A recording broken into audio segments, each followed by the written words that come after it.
Hello friends, ഈ video എൻ്റെ കയ്യിൽ മുന്നേ ഉണ്ടായിരുന്നതാണ്. എനിക്ക് നാട്ടിൽ പോയി വന്ന് പിന്നെ എഡിറ്റ് ചെയ്യാൻ സമയമില്ലാത്തത് കൊണ്ടിട്ട് എഡിറ്റിംഗ് അങ്ങനെ നീണ്ടുപോയതാണ്. ഇത് എഡിറ്റ് ചെയ്ത് ഇടണം എന്ന് ഞാൻ കുറേ ആലോചിക്കണം, പക്ഷെ നടന്നില്ല. ഇപ്പോൾ ഇന്നലെ സമയം കിട്ടിയപ്പോൾ എഡിറ്റ് ചെയ്തു. ഇത് ഞങ്ങൾ കോട്ടയത്ത് പോയപ്പോൾ മാംഗോ മെഡോസിൽ പോയിരുന്നു. കോട്ടയത്ത് നിന്ന് ഏകദേശം ഒരു 21 കിലോമീറ്റർ ദൂരമാണ് മാംഗോ മെഡോസിലോട്ടുള്ളത്. ഇത് ഒരു അഗ്രികൾച്ചറൽ തീം പാർക്കാണ്. നമുക്ക് ഫാമിലി ആയിട്ട് പോയിട്ട് നന്നായിട്ട് എൻജോയ് ചെയ്യാൻ പറ്റുന്ന ഒരു നല്ല സ്ഥലമാണിത്. എനിക്ക് ഇവിടെ പോയിട്ട് വളരെ ഇഷ്ടപ്പെട്ടു. ഒരുപാട് നിറയെ ഔഷധ ഗുണങ്ങളുള്ള മരങ്ങളും നല്ല ഗാർഡനുകളും എല്ലാം ഇവിടെയുണ്ട്. ഇവിടെ ഉള്ളിൽ കയറിയ ഉടനെ തന്നെ നല്ലൊരു നഴ്സറി ഉണ്ട് ഇവിടെ. അവിടെ നിന്ന് ഞങ്ങൾ വിയറ്റ്നാം പ്ലാവും കുറച്ച് പച്ചക്കറിയുടെ വിത്തുകളും വാങ്ങിയിട്ടുണ്ടായിരുന്നു. ഇത് ഏകദേശം ഒരു 30 ഏക്കറിലുള്ള ഒരു നല്ല അഗ്രികൾച്ചറൽ തീം പാർക്കാണ്. നമുക്ക് ഇവിടെ ഞങ്ങൾ ക്രിസ്മസിന് മുന്നേയുള്ള ദിവസങ്ങളാണ് പോയത്. അതുകൊണ്ട് ക്രിസ്മസിൻ്റേതായിട്ടുള്ള ഡെക്കറേഷൻസ് എല്ലാം ഉണ്ടായിരുന്നു. നമുക്ക് ഫാമിലിയായിട്ട് ചുറ്റി നടന്ന് കാണാനുള്ള ഒരുപാട് കാര്യങ്ങളുണ്ട്. ഒരുപാട് റെയർ സ്പീഷീസ് പ്ലാന്റ്സ്, ഫിക്കസ്, അതുപോലെ റോഡോഡെൻഡ്രോൺ, കാംഫർ ചെടി, അതുപോലെ കർപ്പൂരത്തിൻ്റെ ചെടി, രക്തചന്ദനത്തിൻ്റെ ചെടി, ഇങ്ങനെ ഒരുപാട് റെയർ സ്പീഷീസ് ആയിട്ടുള്ള ചെടികൾ ഇവിടെ ഉണ്ടായിരുന്നു. ഞാനിവിടെ മുന്നേ പോയിട്ടുണ്ട്. അതുകൊണ്ട് ഞങ്ങളങ്ങനെ സ്പീഡിലൊന്നും നടന്ന് നോക്കിയിട്ടേ ഉള്ളൂ. മുന്നേ പോയപ്പോഴേക്കും ഞാൻ എല്ലാ ചെടികളുടെയും പേരുകളെല്ലാം മനസ്സിലാക്കിയിട്ടുണ്ടായിരുന്നു. അതുപോലെ തന്നെ ഇവിടെ വേറൊരു പ്രത്യേകത എന്ന് വെച്ചാൽ ലോകത്തിലെ ഏറ്റവും വലിയ ബൈബിളിൻ്റെ ഒരു പ്രതിമ ഞങ്ങളിവിടെ കണ്ടു. ഇതാണത്. അതുപോലെ ശ്രീബുദ്ധൻ്റെ കായ, ഈ കായയിൽ വെച്ചുണ്ടാക്കുന്ന പാത്രത്തിലാണത്രേ ശ്രീബുദ്ധൻ ഭക്ഷണം കഴിച്ചിരുന്നത്. അങ്ങനെ ഒരു ചെടി അവിടെ കണ്ടു. ഇതെല്ലാം അവിടുത്തെ പ്രത്യേകതകളാണ്. ലോകത്തിലെ ഏറ്റവും വലിയ അഗ്രികൾച്ചറൽ പ്ലാനറ്റോറിയമാണിത്. തീം പാർക്കാണ്. ഇവിടെ നമുക്ക് ഇതുപോലെ മൺപാത്രങ്ങൾ ഉണ്ടാക്കുന്നത് കാണാം. അതുപോലെ ഒരുപാട് കാര്യങ്ങൾ ഉണ്ട് ഇവിടെ കാണാനായിട്ട്. സൈക്ലിംഗ് വേണമെങ്കിൽ സൈക്കിളിൽ ഇത് ഫുള്ള് ചുറ്റി കാണാം നമുക്ക്. കുട്ടികൾ സൈക്കിൾ എടുക്കാമെന്ന് പറഞ്ഞു. ഇവർക്ക് 3 പേർക്കും അറിയാമെങ്കിലും എനിക്ക് സൈക്ലിംഗ് അറിഞ്ഞൂടാ. അതുകൊണ്ട് ഞങ്ങൾ ഫുള്ള് നടന്ന് തന്നെയാണ് എല്ലാം കണ്ടത്. ഒരുപാട് സമയം നമുക്ക് നടക്കേണ്ടി വരും. എന്നാൽ കൂടെ അങ്ങനെ നമുക്ക് നിറയെ മരങ്ങൾ തിങ്ങി നിറഞ്ഞ് നിൽക്കുന്നത് കൊണ്ടിട്ട് വെയില ചൂട ഒന്നും അറിയത്തില്ല. അതുപോലെ ഇടയ്ക്ക് വേണമെങ്കിൽ നമുക്ക് ജ്യൂസ്, വെള്ളം എല്ലാം കിട്ടുന്ന ചെറിയ ചെറിയ ഷോപ്പുകളും എല്ലാം ഉണ്ട്. അത് നമുക്ക് സന്തോഷമായിട്ട് ഫാമിലിയായിട്ട് ചിലവഴിക്കാൻ പറ്റുന്ന നല്ലൊരു സ്ഥലമാണിത്. അതുപോലെ ഇവിടെ വേണമെങ്കിൽ നമുക്ക് ബോട്ടിംഗ് പോവാം. ഷിക്കാരി ബോട്ടുണ്ട്. പിന്നെ അതുപോലെ വള്ളത്തിൽ കുറച്ച് നേരം പോകാം. അതുപോലെ ഫിഷിങ് ചെയ്യാം, മീൻ പിടിക്കാം. അതുപോലെ മീനൂട്ട് നടത്താം. ഇതാണ് മീനൂട്ട് നടത്തുന്ന സ്ഥലം. നമ്മളുടെ ഹിന്ദുമത വിശ്വാസപ്രകാരം മീനൂട്ട് നടത്തുന്നത് വളരെ പുണ്യമായിട്ടാണ് കണക്കാക്കുന്നത്. ഞങ്ങളും അതുകൊണ്ട് മീനെല്ലാം കുറച്ച് ഫുഡെല്ലാം കൊടുത്തു നോക്കി. കഴിഞ്ഞ തവണ പോകുമ്പോഴേക്കും നിറയെ മീനുണ്ടായിരുന്നു. പക്ഷേ ഇത്തവണ മീൻ വളരെ കുറവാണ് കണ്ടത്. നന്നായിട്ടുണ്ട് ഇവിടെ. ഒരുപാടായിട്ട് നമുക്ക് സ്ഥലങ്ങളിങ്ങനെ കാണാനുണ്ട്. പിന്നെ ഒരുപാട് കാര്യങ്ങൾ നന്നായിട്ട് നമുക്ക് എൻജോയ് ചെയ്യാൻ പറ്റും. അതുപോലെ തന്നെ നിറയെ ആളുകൾ വന്നു പോകുന്ന, മുന്നത്തേക്കാളും ഒരുപാട് ആളുകൾ വന്നു പോകുന്നതായിട്ടാണ് ഇത്തവണ വന്നപ്പോൾ കണ്ടത്. സൺഡേ ആയതുകൊണ്ടായിരിക്കും തിരക്കധികമായിരുന്നു. ഇവിടെയാണ് മീനൂട്ട് നടക്കുന്ന സ്ഥലം.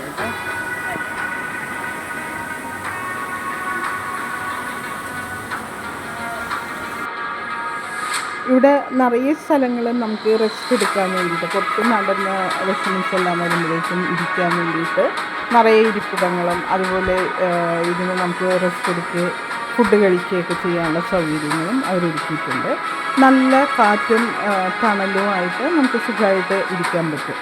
അതുപോലെ ഇത് മീനൂട്ടാണ്. ഞങ്ങൾ ഇത്തവണ ഫുഡ് കൊടുക്കുമ്പോഴേക്കും വളരെ കുറച്ച് മീനുകൾ വന്നുള്ളൂ. ഇടയ്ക്കൊന്ന് പൊങ്ങി വന്നിട്ട് ഓടിപ്പോവുകയാണ് ചെയ്യുന്നത്. 4-5 മീൻ ഇത്തവണ കണ്ടുള്ളൂ. കഴിഞ്ഞ തവണ വരുമ്പോഴേക്കും നിറയെ ഫുള്ള് മീനായിരുന്നു. ഇത്തവണ അങ്ങനെ കണ്ടില്ല മീൻ. പിന്നെ ഇവിടെ അവിടെ തന്നെ നമുക്ക് ഈ മീനൂട്ടിന് അടുത്തായിട്ട് തന്നെ നമുക്ക് വള്ളത്തിൽ തുഴഞ്ഞു പോകാനുള്ള സൗകര്യങ്ങളുണ്ട്. കുട്ടികളെ വിളിച്ചിട്ട് അവർ 2 പേരും വള്ളത്തിൽ കയറിയില്ല.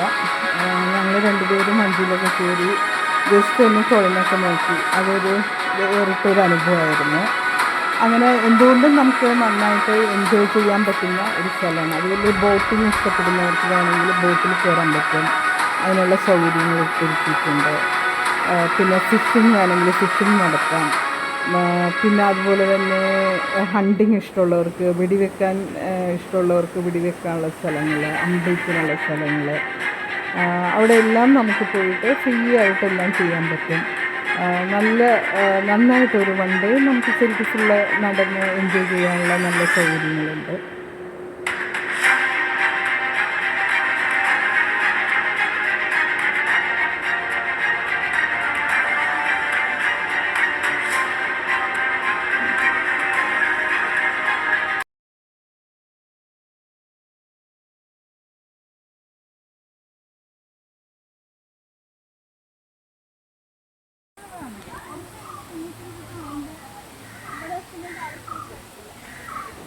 ഇതിനകത്ത് കൂടി തന്നെ കുട്ടി ട്രെയിൻ ഓടുന്നുണ്ട്. നമുക്ക് വേണമെങ്കിൽ ആ ട്രെയിനിൽ ഇതിൽ ഫുള്ള് ചുറ്റി നടന്ന് കാണാം.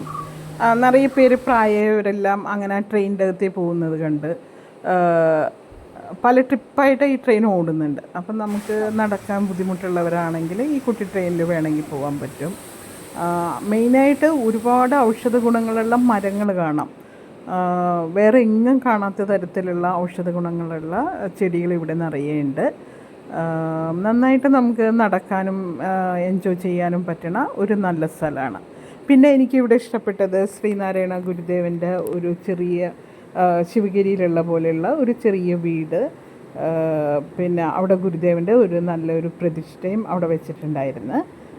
അതെനിക്ക് ഇവിടെ വളരെ ഇഷ്ടപ്പെട്ട ഒരു കാര്യമാണ്. പിന്നെ അതുപോലെ ഒരുപാട് കാര്യങ്ങൾ ഇവിടെ ഒരുക്കിയിട്ടുണ്ട്. ഒരു എഴുത്തുകാരൻ്റെ കൈ എന്ന് പറഞ്ഞിട്ട് ഒരു ഇത് കണ്ടു. പിന്നെ ഇത് മുളങ്കാടുകൾ, മുളച്ചെടികൾ വെച്ചിട്ട് മാത്രമായിട്ട് ഒരു കാട് മാതിരി ഉണ്ടാക്കിയിട്ടുണ്ട്. ഇത് ശിവൻ്റെ ഒരു പ്രതിമയാണ്. അതിന് തലയിൽ കൂടെ വെള്ളം ഇങ്ങനെ ബാക്കിലോട്ട് വരുന്നത്. നമുക്ക് ആ പടവുകളിലൂടെ നടന്ന് അവിടം വരെ എത്താൻ പറ്റും. കുട്ടികൾ 2-3 സ്റ്റെപ്പ് പോയെങ്കിലും പിന്നെ പേടിച്ചിട്ട് രണ്ടുപേരും തിരിച്ചോടിപ്പോന്നു. രണ്ടുപേർക്കും ധൈര്യം ഉണ്ടായില്ല. 3 സ്റ്റെപ്പ് വരെയൊക്കെ കടന്ന് അതിന് ശേഷം വെള്ളത്തിൽ വീണാലാന്ന് പറഞ്ഞ് പേടിച്ച് അതേപടി തിരിച്ചോടി വന്നു. പിന്നെ അങ്ങനെ ഒരുപാട് കാര്യങ്ങളുണ്ട് ഇവിടെ കാണാനായിട്ട്.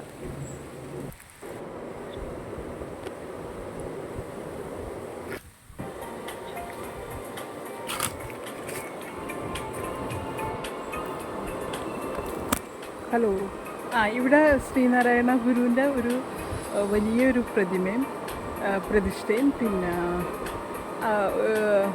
ശിവഗിരിയിലുള്ള പോലുള്ള ഒരു ചെറിയ വീടും ഉണ്ട്. ഇതെനിക്ക് വളരെ ഇഷ്ടപ്പെട്ടു കേട്ടോ.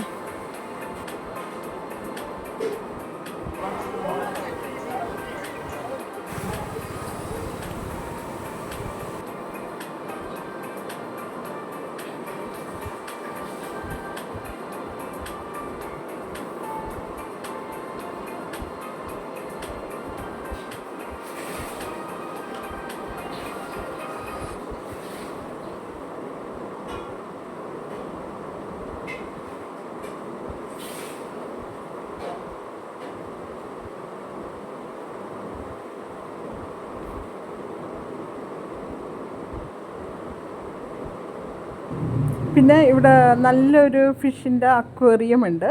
അത് നമ്മൾ കടലിനടിയിൽ നിന്നിട്ട് നോക്കുന്ന മാതിരി ഒരു പ്രതീതി തോന്നുന്ന മാതിരിയുള്ള വലിയൊരു അക്വേറിയം.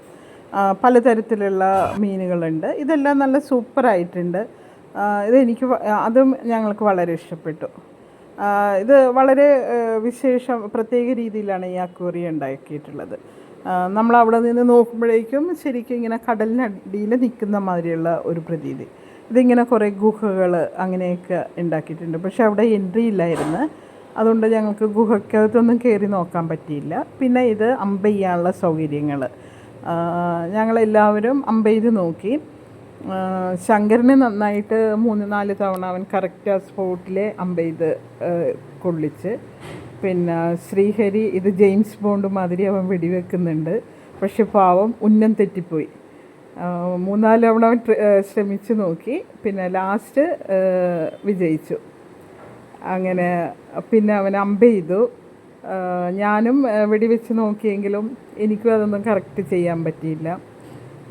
പിന്നെ ഞാനും അമ്പ് ചെയ്തെല്ലാം നോക്കി, എനിക്കത് ഒട്ടും ചെയ്യാൻ പറ്റുന്നില്ലായിരുന്നു.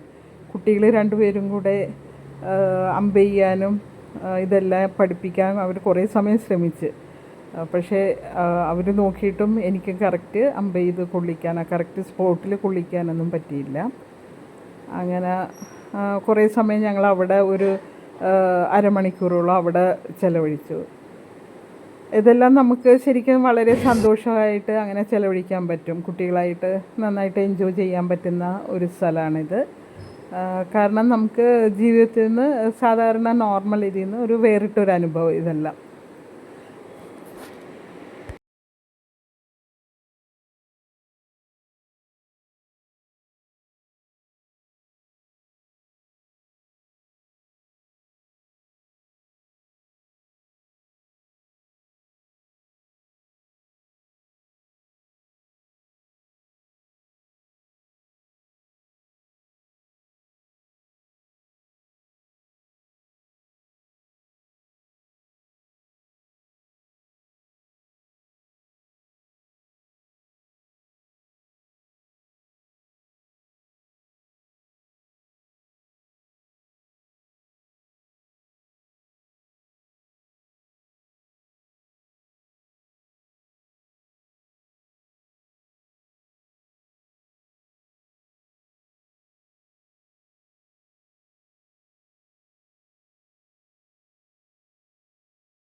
ശങ്കരൻ കറക്റ്റായിട്ട് അമ്പ് ചെയ്ത് കറക്റ്റ് സ്പോട്ടിൽ അവൻ 3-4 തവണ കൊള്ളിച്ചു.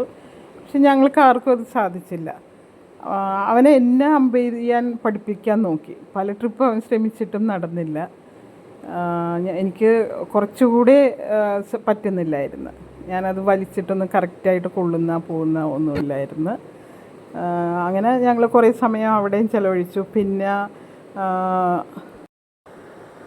പിന്നെ അവിടെ കുറേ സമയം നടന്ന് വിഷമിച്ചെല്ലാം വന്നപ്പോഴേക്കും നല്ല വിശപ്പായി, ഉച്ചയായിട്ടുണ്ടായിരുന്നു. എന്നാൽ ശരി, ഇനിയെല്ലാം മതിയാക്കി ഫുഡ് കഴിക്കാൻ പോകാമെന്ന് പറഞ്ഞു. അങ്ങനെ ഞങ്ങൾ ഫുഡ് കഴിക്കാനായിട്ട് പോയി. അവിടെ തന്നെ മേലെ നമുക്ക് നല്ല റെസ്റ്റോറൻ്റ് ഉണ്ട്.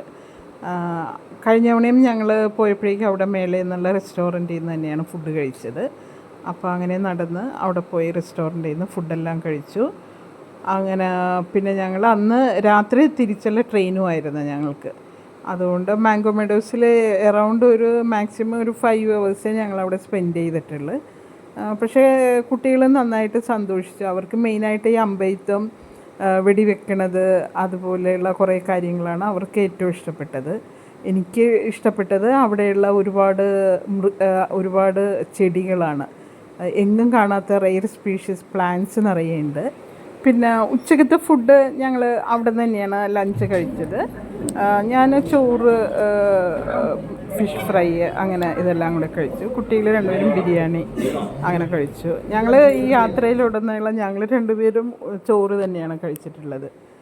ഞങ്ങൾക്ക് എപ്പോഴും മീൽസ് കഴിക്കാനാണ് താല്പര്യം. കുട്ടികൾ പിന്നെ അവർ ഡിഫറെൻറ്റ് ഫുഡുകളാണ് എപ്പോഴും സെലക്ട് ചെയ്യാറുള്ളത്. പിന്നെ ഞങ്ങളിവിടെ കുറച്ച് നടന്ന് ഞാൻ 1-2 റീൽസിന് പറ്റുന്ന വീഡിയോസ് എടുക്കാൻ പറ്റുമോയെന്ന് നോക്കി. ഇതിലൂടെ നടന്നൊരു റീൽസിനുള്ള ഒരു വീഡിയോ എടുത്ത് നോക്കി. റീൽസ് ഇട്ടില്ല കേട്ടോ, എനിക്ക് ചെന്നൈയിൽ തിരിച്ച് വന്നതിന് പുറകെ പിന്നെ ഒരുപാട് തിരക്കായി, അങ്ങനെ റീൽസ് ഇടാൻ പറ്റിയില്ല. അങ്ങനെ സന്തോഷമായിട്ട് അന്നൊരു ദിവസം ഞങ്ങളവിടെ മാംഗോ മെഡോസിൽ ചിലവഴിച്ചു. പിന്നീട് ഏകദേശം ഒരു 2 മണിയോടുകൂടി തന്നെ ഞങ്ങൾ അവിടെ നിന്ന് തിരിച്ചു, 2-2:30 റൂമിലേക്ക് തിരിച്ചു പോയി. അങ്ങനെ സന്തോഷമായിട്ട് ഞങ്ങളവിടെ ഒരു ദിവസം സ്പെൻഡ് ചെയ്തു. അവിടെ നിന്ന് ഒരു വിയറ്റ്നാം പ്ലാവ് വാങ്ങിയിരുന്ന് അതങ്ങനെ റൂമിലെത്തിച്ചു. പിന്നീട് ഞങ്ങളത് ഇവിടെ കൊണ്ടുവന്നിട്ടുണ്ട്. ഇവിടെ ഇപ്പം നടുന്നുണ്ട് ആ പ്ലാവ്.